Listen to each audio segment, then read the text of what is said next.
चलिए भाई, सभी मित्रों का बेहद हार्दिक स्वागत एवं अभिनंदन। सभी शिक्षक परिवार के भावी सदस्यों का स्वागत, हार्दिक बधाई एवं अभिनंदन। देखिए मित्र, सीटेट के फॉर्म आ चुके हैं। 31 तारीख से आपके ऑनलाइन आवेदन लिए जाएंगे।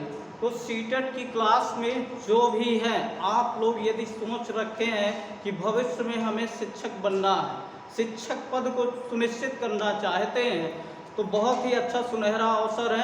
आपका ऑनलाइन आवेदन 31 तारीख से 31 अक्टूबर से प्रारंभ होने जा रहा है। और जैसा आप सभी जान रहे हैं कि इसका एग्ज़ाम दिसंबर लास्ट या जनवरी फर्स्ट वीक से स्टार्ट हो जाएंगे।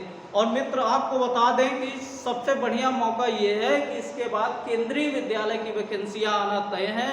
लगभग केंद्र सरकार की बजट में आपने देखा होगा, जो हमारे केंद्रीय शिक्षा मंत्री धर्मेंद्र प्रधान जी हैं, उन्होंने घोषणा भी किया था कि केंद्रीय विद्यालयों में सभी रिक्त पदों पर भर्तियां की जाएंगी। आप जानते हैं 2024 में इलेक्शन है, तो आना वैकेंसियों का तय है।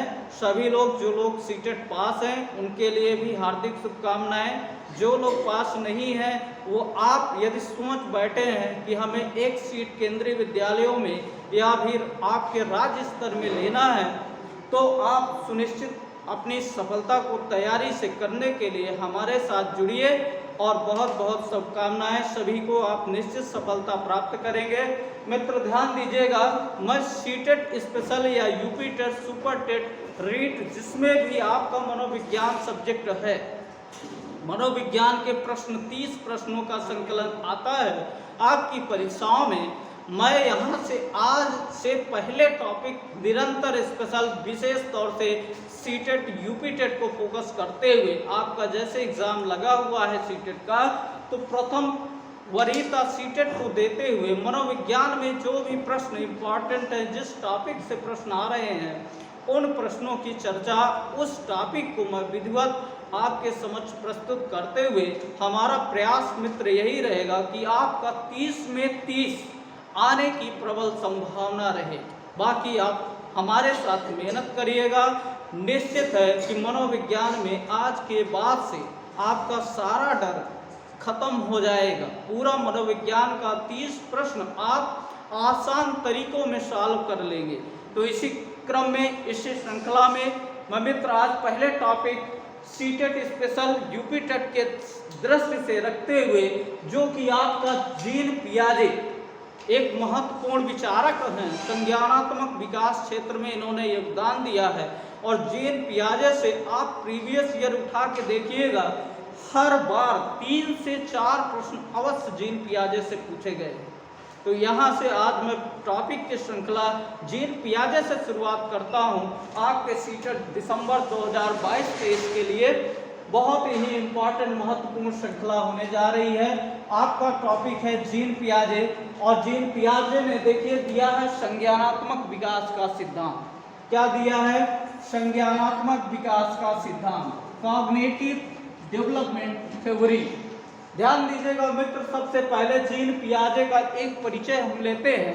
तो सबसे पहला इंपॉर्टेंट पॉइंट बनता है, जीन पियाजे स्विट्जरलैंड के, जीन पियाजे लिखिएगा, आप नोट्स बनाते हुए चलिएगा। आज के बाद सीटेट में जीन पियाजे से कोई भी प्रश्न बनेगा तो आप आसान तरीके से सॉल्व कर सकते हैं।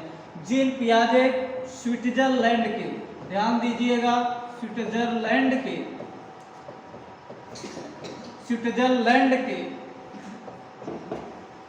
एक जंतु वैज्ञानिक थे। जंतु वैज्ञानिक थे, या जिसे हम कह सकते हैं जीव विज्ञान के भी यह मनोवैज्ञानिक थे। आगे चलते हैं, इनके विकास के जो इन्होंने संज्ञानात्मक विकास में योगदान दिया है। सबसे पहले बात आती है कि संज्ञान क्या होता है। संज्ञानात्मक विकास में संज्ञान क्या चीज है, हम डिस्कस करेंगे। संज्ञानात्मक थ्योरी तो दिया है, लेकिन संज्ञान है क्या, वास्तविक रूप में ये संज्ञानात्मक विकास हम पढ़ने जा रहे हैं। तो संज्ञान शब्द का मतलब क्या होता है? ध्यान दीजिएगा मित्र, संज्ञान शब्द का मतलब है किसी चीज में या किसी के बारे में किसी के बारे में जानकारी प्राप्त करना, जानकारी प्राप्त करना। संज्ञान शब्द का मतलब होता है किसी चीज के बारे में, किसी भी विषय वस्तु के बारे में हमें जानकारी प्राप्त करना। क्या है, कहाँ है, कैसे है, किस लिए है, इन सभी विषय वस्तु का, सभी प्रश्नों का हल निकालना, जानकारी लेना, उसके बारे में निरंतर प्रयास करना, यही संज्ञान शब्द का मतलब होता है। जैसे आप लोग शिक्षक बनने जा रहे हैं तो सबसे पहले आपने देखा होगा कि टीचर बनने की योग्यता क्या है, उसके अनुसार आप उस पाठ वस्तु का चयन किया जिसके आधार पर आप शिक्षक बनने जा रहे हैं। विषय वस्तु का चयन करने के बाद आपने पाठ्यक्रम की अवधि पूर्ण की, उसके बाद हमें कितनी परीक्षाओं का आयोजन करके पास करना है, कौन सी परीक्षाएं पास करके हम शिक्षक बनेंगे। जैसे आप शिक्षक बनने जा रहे हैं तो सीटेट, यूपी टेट पास करेंगे, इसके बाद सुपर टेट पास करना पड़ेगा।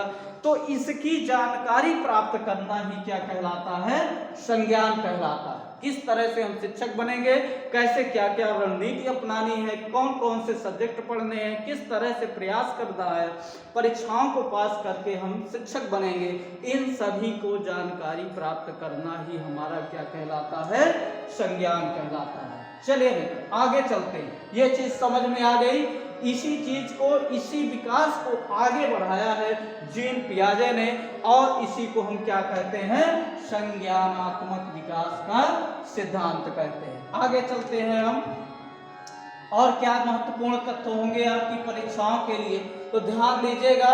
जीन पियाजे ने जो सिद्धांत विकसित किया है यह अल्फ्रेड बिने द्वारा, बहुत इंपॉर्टेंट है, अल्फ्रेड बिने द्वारा प्रस्तावित, अल्फ्रेड बिने द्वारा प्रस्तावित या दिए गए सिद्धांत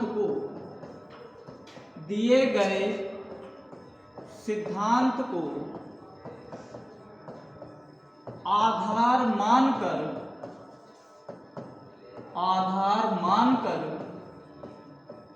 अपने सिद्धांत को आगे बढ़ाया है। बहुत इंपॉर्टेंट है, अपने सिद्धांत को आगे बढ़ाया है।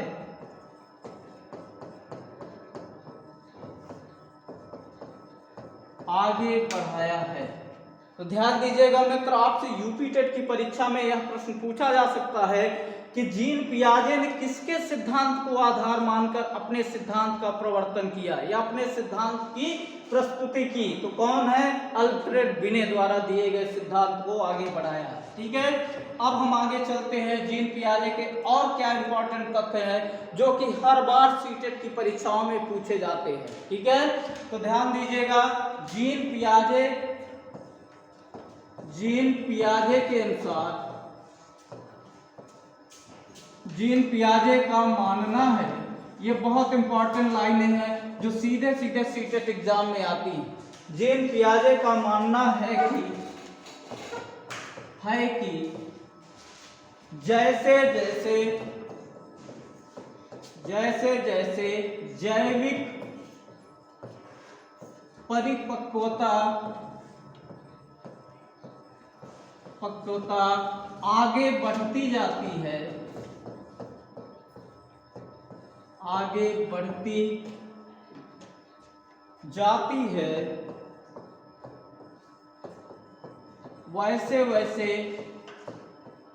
वैसे वैसे बालक अपने प्रत्यय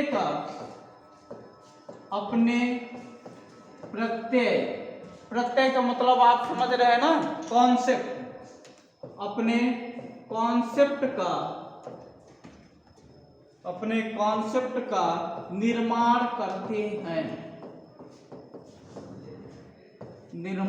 करते हैं।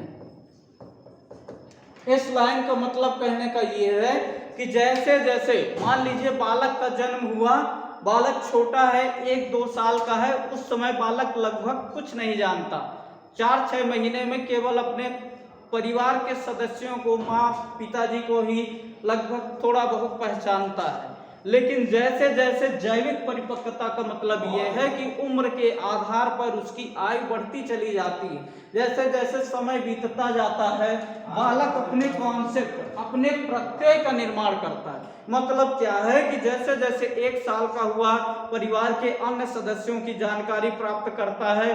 2 साल का हुआ, आसपास वातावरण में कुछ वस्तुओं को जानने लगता है, उसका कॉन्सेप्ट विकसित होता चला जाता है। 4-6 साल का बालक हो गया है तो समाज में विभिन्न प्रकार के वस्तुओं की, पास पड़ोस में रहने वाले जानवरों की सारी जानकारी वह अपने कॉन्सेप्ट में स्थित करता हुआ चला जाता है। तो इनका मानना यह है, पियाजे साहब क्या कहते हैं कि जैसे जैसे परिपक्वता बढ़ती है, जैसे जैसे उम्र बढ़ती है, बालक का कॉन्सेप्ट विकसित होता चला जाता है, उसका कॉन्सेप्ट बनता चला जाता है। अगला स्टेटमेंट क्या है, आप लोग ध्यान से लिखिएगा, ये सीधे सीटेट के एग्जाम में कथन के रूप में दे दिए जाते हैं, ठीक है ना। अगला कॉन्सेप्ट है आपका जीन पियाजे के अनुसार। ये लाइन बहुत इंपॉर्टेंट है मित्र, ध्यान दीजिएगा। जीन पियाजे के अनुसार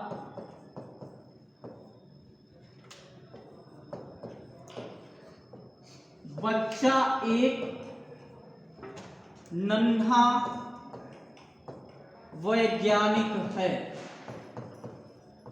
बच्चा एक नन्हा वैज्ञानिक है तथा वह अपने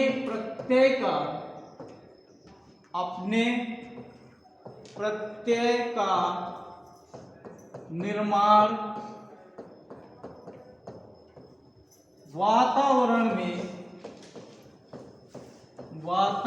में परस्पर खोजबीन के माध्यम से, परस्पर खोजबीन के माध्यम से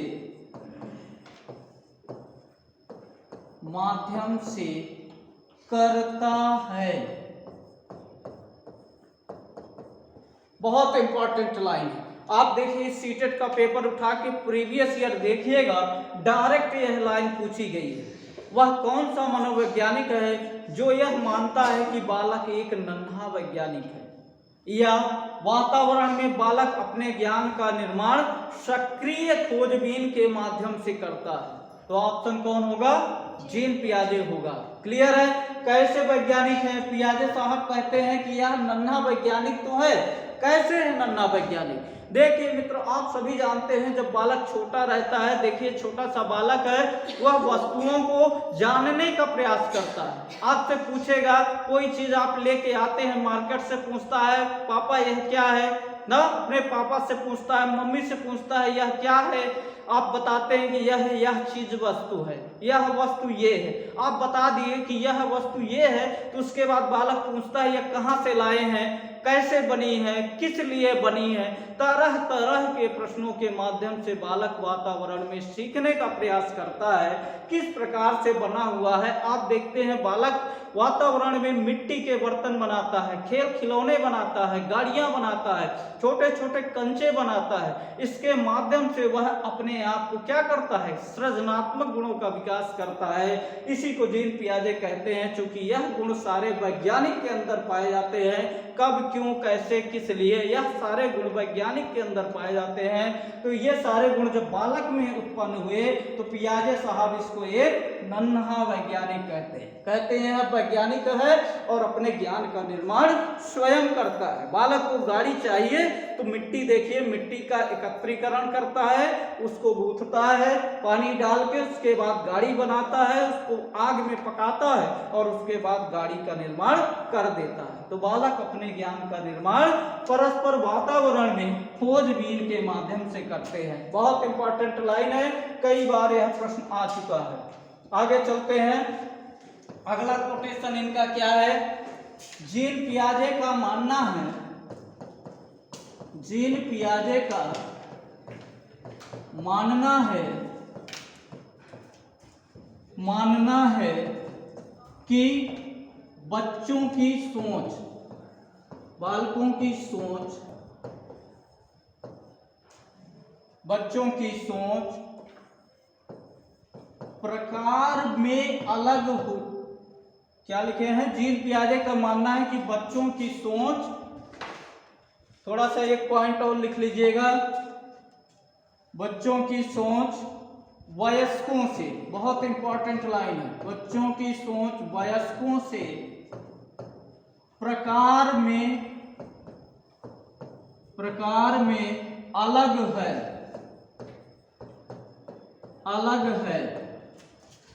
ना कि मात्रा में। जीन पियाजे साहब क्या कहते हैं कि जीन पियाजे का मानना है कि बच्चों की सोच वयस्कों से प्रकार में अलग है, ना कि मात्रा में। कहते हैं कि मान लीजिए कोई भी विषय वस्तु है तो बालक और वयस्क में सोचने का नजरिया अलग हो सकता है। बालक अपने स्तर से सोचते हैं किसी भी विषय वस्तु को और वयस्क अपने स्तर से सोचते हैं, लेकिन दोनों का तथ्य जो रिजल्ट होता है, परिणाम होता है, गुणात्मक रूप में उस विषय वस्तु की क्वालिटी होती है, उसका वास्तविक मतलब केवल और केवल एक ही होता है। दोनों का मीनिंग सेम होता है, बशर्ते उसकी सोच अलग अलग होती है। बालक अपने नन्हे वैज्ञानिक के रूप में उसको सोचता है और वयस्क लोग उसको अलग नजरिए से देखते हैं। क्लियर है?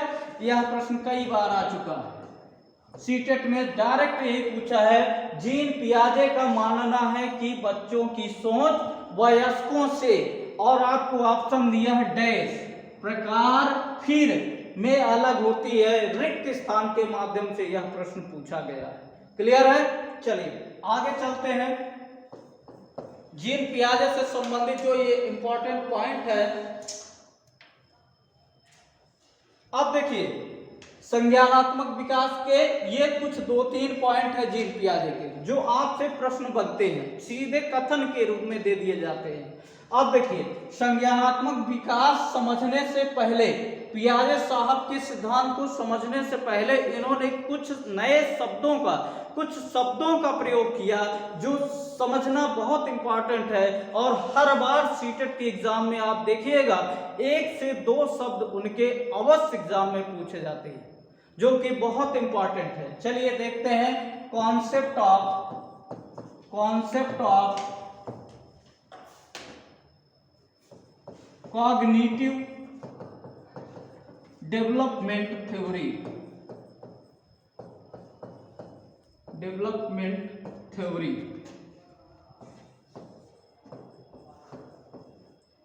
इनके थ्योरी का कॉन्सेप्ट, कुछ महत्वपूर्ण इंपॉर्टेंट शब्द इन्होंने दिया है, जिसकी वजह से हर बार यह सीटेट में छाया रहता है। जीन पियाजे आप देखिएगा प्रीवियस ईयर उठा के मैक्सिमम 3 से 4 प्रश्न जीन पियाजे से हर बार सीटेट में आते हैं। चलिए देखते हैं कौन कौन से शब्द हैं जो जीन पियाजे साहब ने दिए। पहला है आपका आता है अनुकूलन। पहला शब्द आता है इनका अनुकूलन, बहुत इंपॉर्टेंट शब्द है जीन पियाजे का अनुकूलन। इसको बोलते हैं इंग्लिश में एडाप्टेशन। ये इंपॉर्टेंट है, इंग्लिश इसकी ध्यान दीजिएगा मित्र। कभी कभी सीटेट हिंदी के प्रश्नों में, हिंदी के शब्दों में फंसा देता है और आप सिद्धांत को जानते हुए भी गलत कर देते हैं। अनुकूलन क्या है आप ध्यान दीजिएगा। अनुकूलन का मतलब क्या होता है कि पुरानी परिस्थिति को नवीन परिस्थिति में ढालना। नवीन परिस्थिति से, या पुरानी परिस्थिति का कर लीजिएगा, पुरानी परिस्थिति का नवीन परिस्थिति से अनुकूलन या तालमेल, जिसे हम क्या कह सकते हैं, अनुकूलन या तालमेल।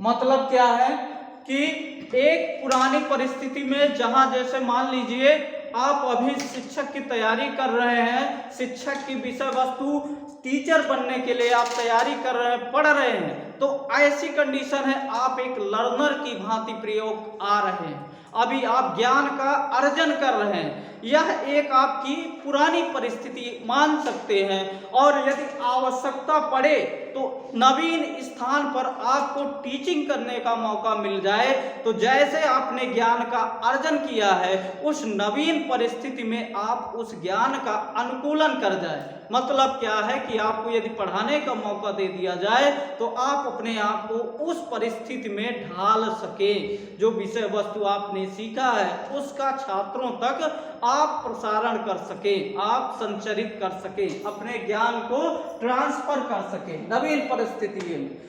अगर इस तरह नहीं समझ पा रहे हैं तो मान लीजिए यदि कोई गांव का बालक ग्रामीण परिवेश में रह रहा है, चारों तरफ से खुले वातावरण में रह रहा है, संयोग बस उसको अपने भविष्य के निर्माण करने के लिए उसका एडमिशन या उसका किसी शहर की संस्था में प्रवेश दिला दिया जाए और एक कमरे में इसको रहने के लिए मजबूर कर दिया जाए, तो उस बालक का धीरे धीरे उस नवीन परिस्थिति मतलब शहर के जो एक छात्र खुले वातावरण में अपना जीवन यापन करके अध्ययन करता था, उसको एक शहर के छोटे से कमरे में पढ़ाई करने के लिए बंद कर दिया जाए और धीरे धीरे वह बालक क्या करे, उस कमरे से अनुकूलित हो जाए, मतलब कोई उसको समस्याएं ना आए, वह उसी तरह व्यवहार करे अपने आप को जिस तरह खुले वातावरण में प्रस्तुत कर रहा था। तो हम कह सकते हैं कि उस बालक का उस खुले वातावरण से, कहां से, खुले वातावरण का अनुकूलन कहां हो गया बताइए? खुले वातावरण का अनुकूलन शहर में स्थित एक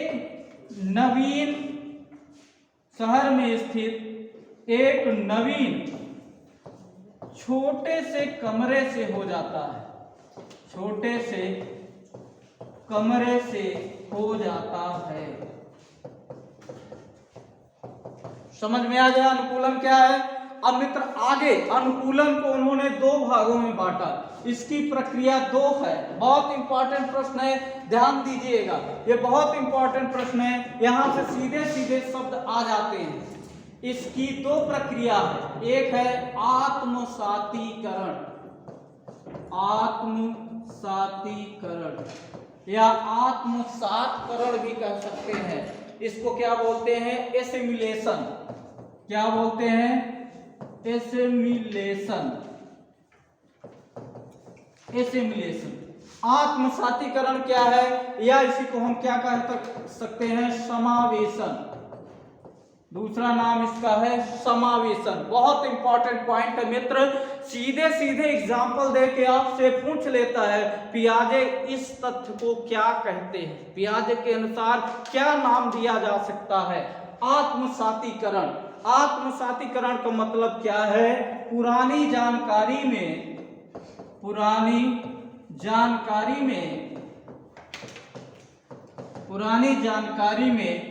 नवीन जानकारी को शामिल कर लेना,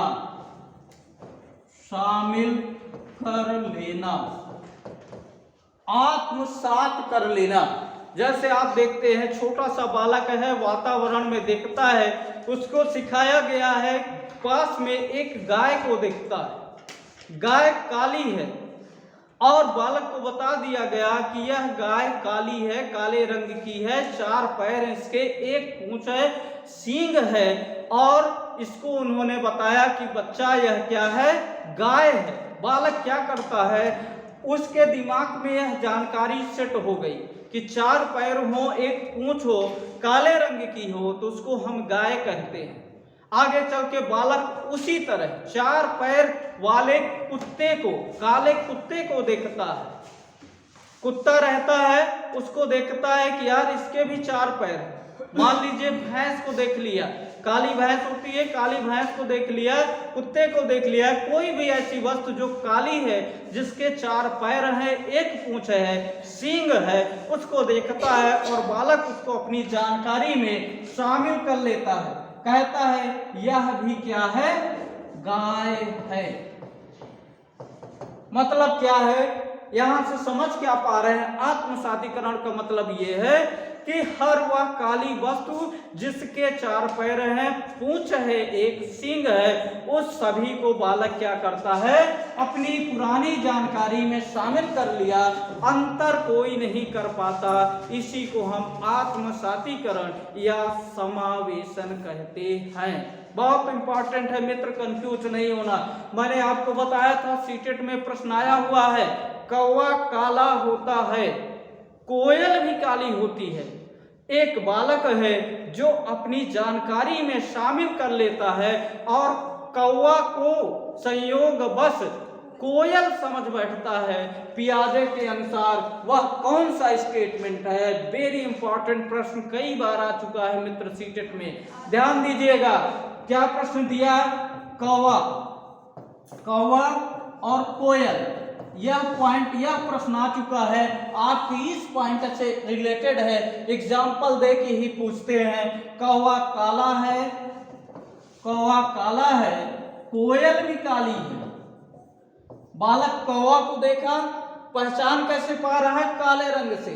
आगे चल के कोयल को भी देखता है और काली होती है कोयल, उसको क्या करता है?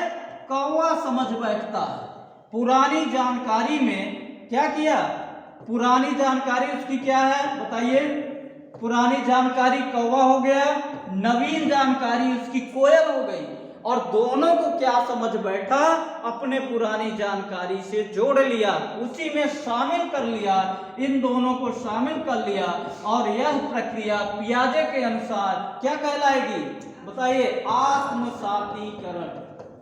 आत्मसातीकरण, या इसी को हम क्या बोलते हैं? समावेशन बोलते हैं। यह प्रश्न डायरेक्ट एग्जाम में पूछा गया है, कोई कंफ्यूजन तो नहीं होगी। चलिए अब दूसरी इनकी कंडीशन आती है, अनुकूलन के 2 भाग, पहला आत्मसातीकरण, दूसरा क्या है बताइए? समायोजन। बहुत इंपॉर्टेंट, पहला आपका आत्मसातीकरण, इसी को समावेशन कहते हैं, और दूसरा भाग समायोजन। समायोजन को बोलते हैं एकोमोडेशन। क्या बोलते हैं? एकोमोडेशन।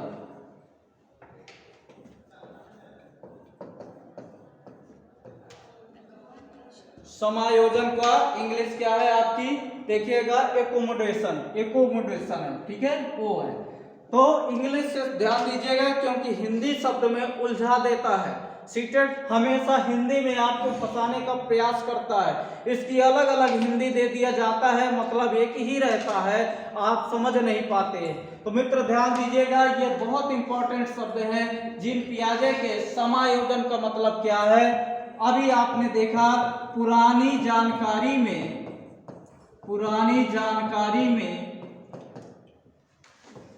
नवीन जानकारी, नवीन जानकारी को अंतर के आधार पर शामिल कर लेना। बहुत इंपॉर्टेंट, अंतर के आधार पर शामिल कर लेना, शामिल कर लेना। अब देखिए, अभी समावेशन या आत्मसातीकरण में आपने देखा बालक पुरानी जानकारी और नवीन जानकारी में बिना अंतर के उसको शामिल कर ले रहा है, मतलब हर काली चीज को कौवा मान रहा है, जबकि कौवा है नहीं वह काली चीज, ना अंतर नहीं कर पाता। तो दूसरा वर्ड उन्होंने दिया समायोजन। समायोजन में क्या है? कौवा और कोयल, कौवा और कोयल दोनों काली होती है, या काला रंग दोनों का होता है। अब बालक इस स्तर पर क्या करता है? उसकी आवाज काली तो होती है, यह अनुकूलित हो गया पहले में, जहां आत्मसात कर लिया कि हर काली चीज कौवा होती है ना। अब क्या हुआ? संयोग बस दोनों की आवाज। अब देखिए, एक ही वृक्ष पर कौवा भी बैठा है और एक ही वृक्ष पर कोयल भी बैठी है, और संयोग बस दोनों की आवाज निकल आए। कौवा कांव कांव करता है, कोयल कू कू कू करती है। ऐसी आवाज यदि निकल आए, अब बालक समझ गया अरे ये तो कां कां करता है, और दूसरा कोयल है वो कू कू करती है। अब बालक समझ गया कि हर वह कोई चीज जो काली है वो कौवा नहीं हो सकता। मतलब अब अपनी पुरानी स्कीमा में, पुरानी जानकारी में क्या कर पाया, अंतर कर पाया। शामिल तो कर रहा है लेकिन अंतर के आधार पर उसको शामिल कर रहा है। इसी प्रक्रिया को हम क्या कहते हैं, समायोजन कहते हैं, एकोमोडेशन कहते हैं। क्लियर है? आ जाएगा। अगर आपसे कह दे कि कौवा काला होता है, कोयल भी काली होती है, एक बालक है जो कि उसकी आवाज के आधार पर अंतर कर ले रहा है, अंतर कर पा रहा है और उसको अपनी जानकारी में शामिल कर लेता है, तो पियाजे ने इसे क्या नाम दिया है, कौन सा वर्ड दिया है? तो आप ध्यान दीजिएगा, उस बालक का पूर्ण रूप से समायोजन हो जाता है। क्लियर है? आ रहा समझ में? बहुत इंपॉर्टेंट प्रश्न है। अब चलते हैं तीसरे शब्द की ओर। अगला शब्द क्या नाम दिया है? पहला हो गया आपका अनुकूलन। अनुकूलन के दो पार्ट, आत्मसातीकरण जिसे हम समावेशन कहते हैं, दूसरा है समायोजन। ठीक है, अब चलते हैं अगला कौन सा शब्द पियाजे ने दिया है, बहुत इंपॉर्टेंट।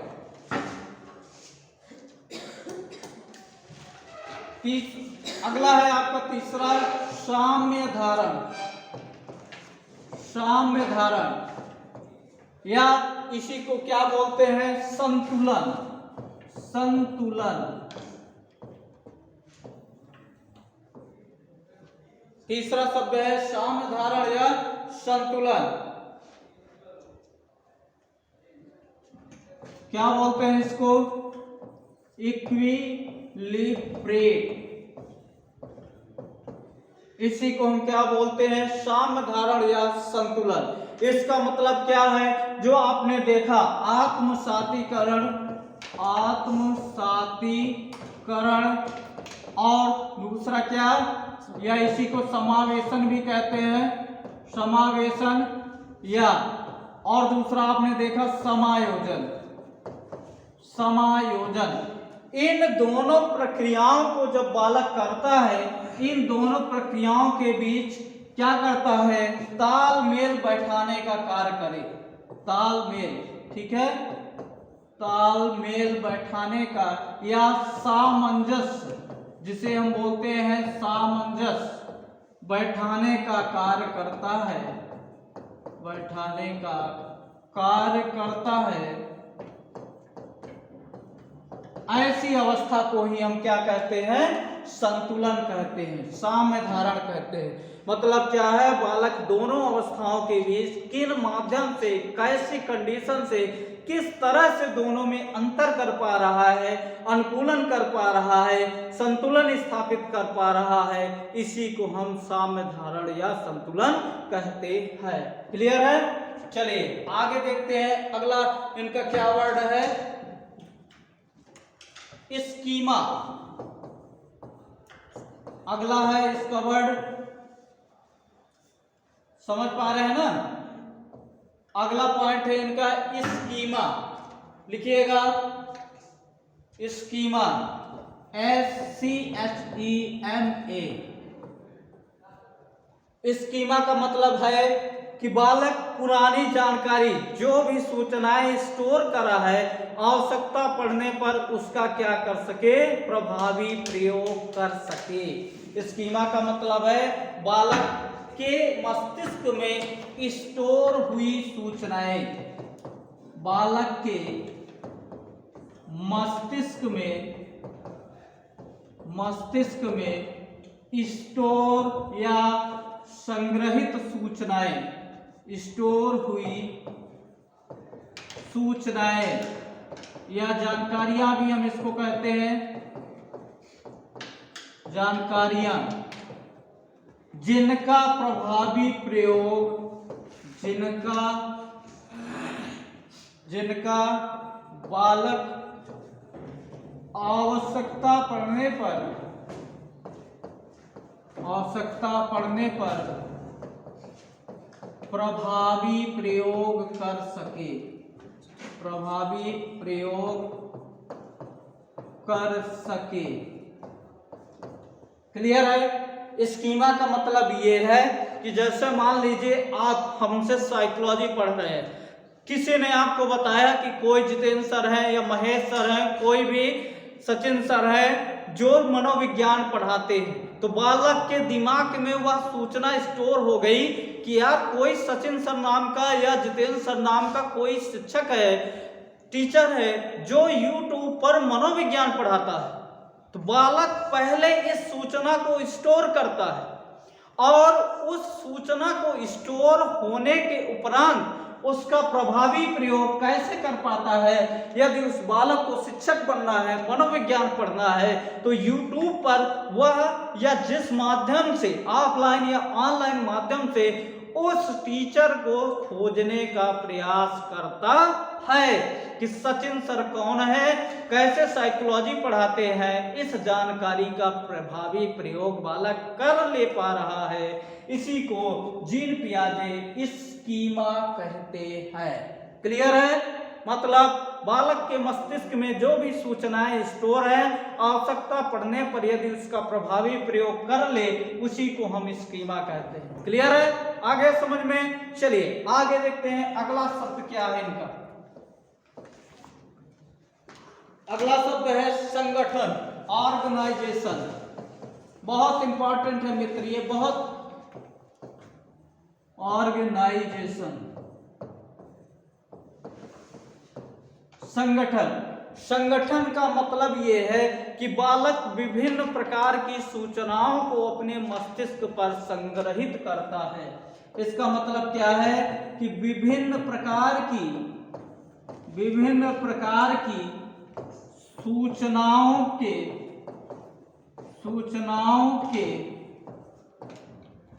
संग्रह से है। विभिन्न प्रकार की सूचनाओं के संग्रह से है। बालक क्या करता है, ध्यान दीजिएगा, समझने का प्रयास करिएगा। बालक मस्तिष्क में कि गाय काली होती है, खरगोश सफेद होता है, घोड़ा तेज दौड़ता है, तोता मनुष्य की तरह बोल सकता है, मनुष्य सर्वाधिक बुद्धिजीवी प्राणी है, हम मैदान में क्रिकेट खेलते हैं, बालकों के साथ हम पढ़ सकते हैं, यह विषय वस्तु इस विषय वस्तु के कार्य आ सकती है। गणित सीखने के बाद हम दैनिक जीवन में उसका प्रभावी माप तौल कर सकते हैं। ऐसी सारी जानकारी बालक के कहाँ स्टोर होती है, मस्तिष्क पर स्टोर हो जाए। इसी को संग्रह कहते हैं, इसी को संगठन कहते हैं। विभिन्न प्रकार की सूचनाओं के संग्रह को, मतलब पहले बालक परिवार के सदस्यों को जानता था, पहचानने लगा, मस्तिष्क में स्टोर हो गई। उसके बाद थोड़ा बड़ा हुआ, वातावरण में विभिन्न प्रकार के जीव जंतुओं के बारे में जानने लगा, पशु पक्षियों के बारे में जानने लगा, परिवार के अन्य सदस्यों को पहचानने लगा, विद्यालय जाने लगा ना, आवागमन के साधनों को जानने लगा, खाना पीना भोजन पानी इत्यादि चीजों को जानने लगा, और यह सारी जानकारी उसके मस्तिष्क पर स्टोर हो रही है। इसी को हम क्या नाम देते हैं, संगठन नाम देते हैं। क्लियर है। ऑर्गेनाइजेशन नाम कौन देता है, पियाजे। तो ध्यान दीजिएगा, पूछ सकता है आपसे एग्जाम्पल रूप में, कैसे प्रश्न बन सकता है सीटेट परीक्षा में, कहेगा कोई बालक पहले गाय को जानता है, उसके बाद घोड़े को जानना सीख गया है, अब पशु पक्षियों के नाम को भी जान सकता है। पियाजे के अनुसार यह कौन सी प्रक्रिया है, आपका दे देगा समावेशन, समायोजन, संगठन, स्कीमा।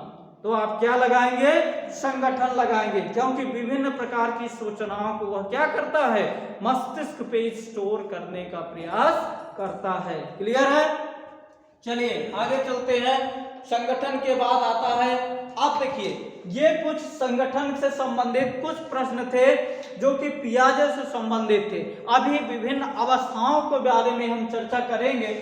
मित्र सारे पॉइंट एक बार मैं क्लियर करा देता हूं। पियाजे स्विट्जरलैंड के मनोवैज्ञानिक हैं। पियाजे का मानना है कि बालक अपने ज्ञान का निर्माण स्वयं करते हैं। बच्चा एक नन्हा वैज्ञानिक है।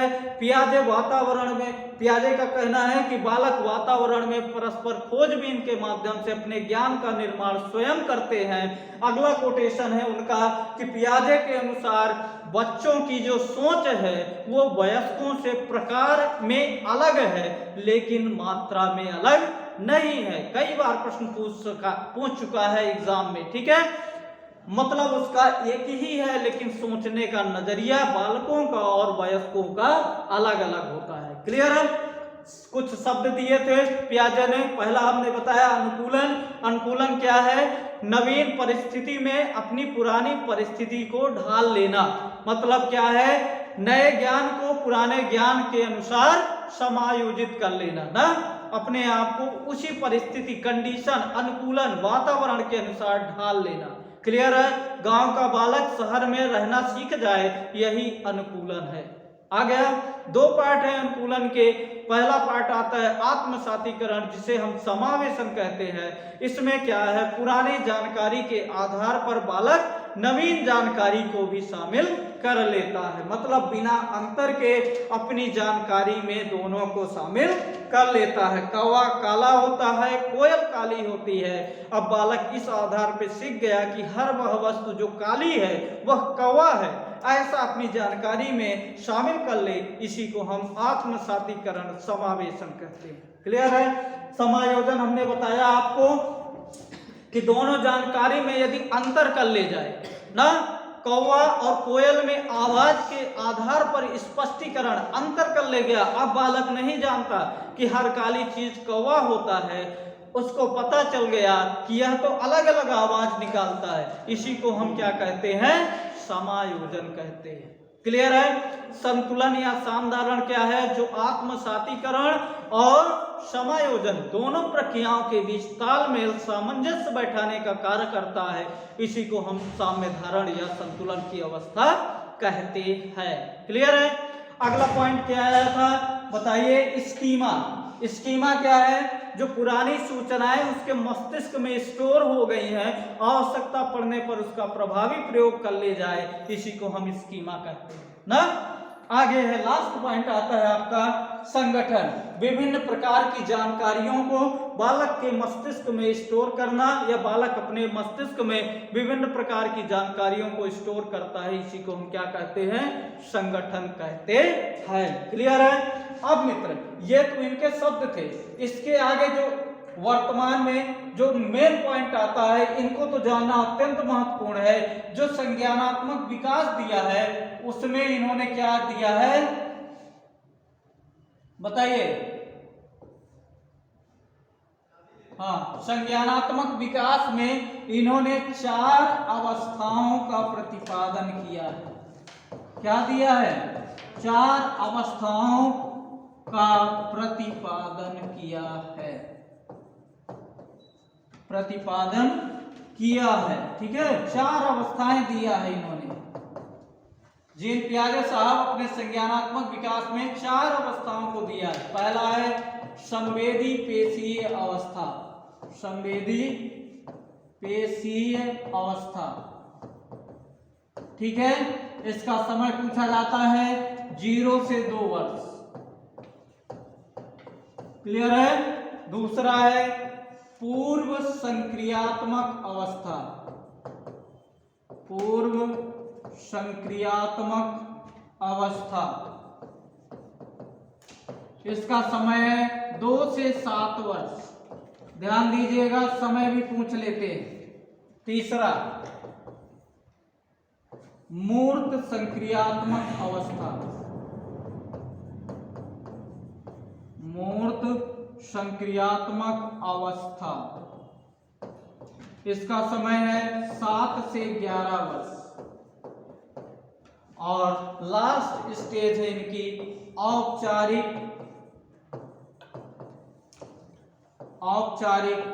संक्रियात्मक अवस्था।